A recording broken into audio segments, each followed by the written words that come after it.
Баршаңызға қайырлы күн. Бүгін өте дәмді, менің ең сүйікті пирогымның бірі карамельный пирог дайындайтын боламыз. Керек ингредиенттердің барлығын описаниеде мөлшерімен көрсететін боламын. Олай болса, пирог дайындауға кірісейік. Ең алдымен ыдысымызға електен өткізілген ұн және де қопсытқыш, қант, сары майды салып, үгітілмелі қамыр, яғни крошка дайындайтын боламыз.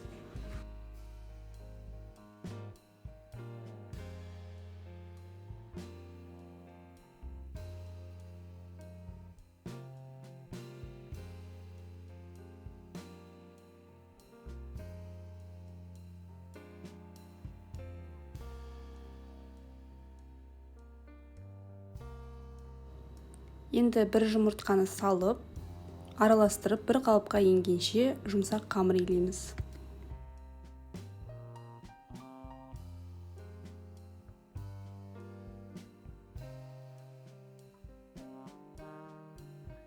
Дайын болған қамырды пакетке орап, тоңазытқышқа 30 минутқа салып қоямыз.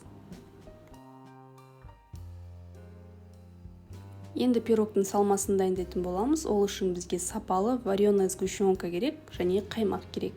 Ыдысымызға вареная сгущенканы, қаймақты салып, және де 2 жұмыртқа қосып, блендермен араластырып аламыз.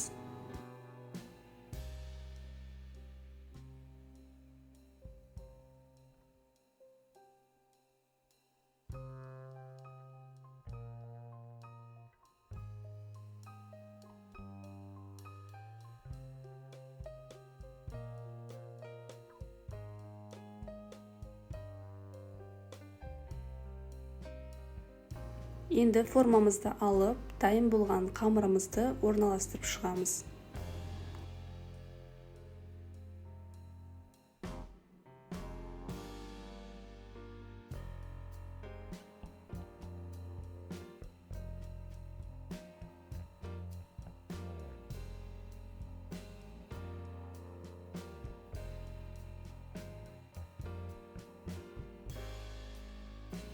Мен пирогтың астын осылай шанышқымен түйреп шықтым.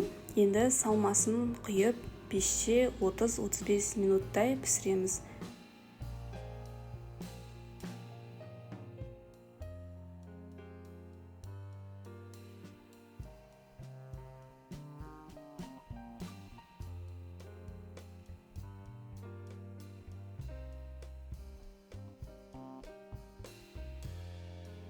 Біздің жасаған пирогымыз дайын болды. Өте дәмді болып шығады, жасауға кеңес беремін. Рецепт ұнаса, лайк басып тіркелуді ұмытпаңыздар.